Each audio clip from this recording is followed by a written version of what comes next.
өзгөртө турчу маалымат болуш керек деп атпайбы. А бизде болсо көбүнчө азыркыга чейин мурда жаратылган маалыматтарды киргизип атабыз. Эми бул тууралуу да өзүнчө балким илимий конференция өткөрөбүзбү. Эми кийинки слайдка өтөлүп, учурда кыргыз тилинин абалы ошол маалымат технологияларындагы тутумдарда же болбосо жабдууларда кандай колдонулуп атат. Былтыр раматтылык эгемдер менен баштадык элек, анын өзгөчө Microsoft Windows'ко өзүм жакшы билем, далай кат жазды. Качан өтөсүңөр кыргыз тилине, качан киргизесиңер деп расмий түрдө буюрса анын натыйжасы алынды. Ошол жазылган каттардын натыйжасында Microsoft Windows ошо 7-чи версиясынан баштап кыргыз тилин колдоп атат. Андан тышкары биздин көбүнчө колдонгон программаларыбыздан айтып атам да азыр бизде. Ошол Microsoft Office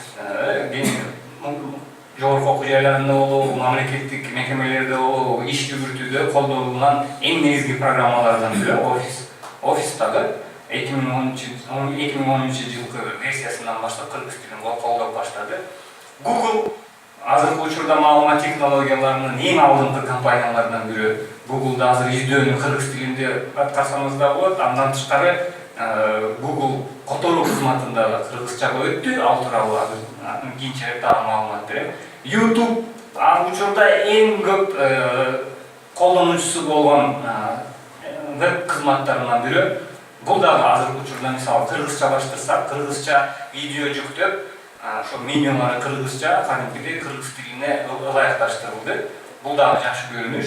Учурда дагы бир эң көп колдонулган социалдык тармактардан Facebook учурда которулуп жатат. Мында ыктыярчы группа Чоробек мырза бир ыктыярчы группага түзүп, алар которуп жатышат.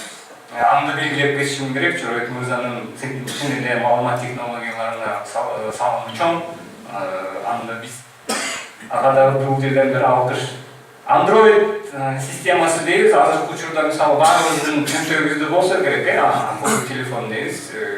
80-90% телефондордо азыр ушул акылдуу телефонго өтүп, көбүнчө Android платформасын колдоп, Android учурда кыргыз тилин колдойт.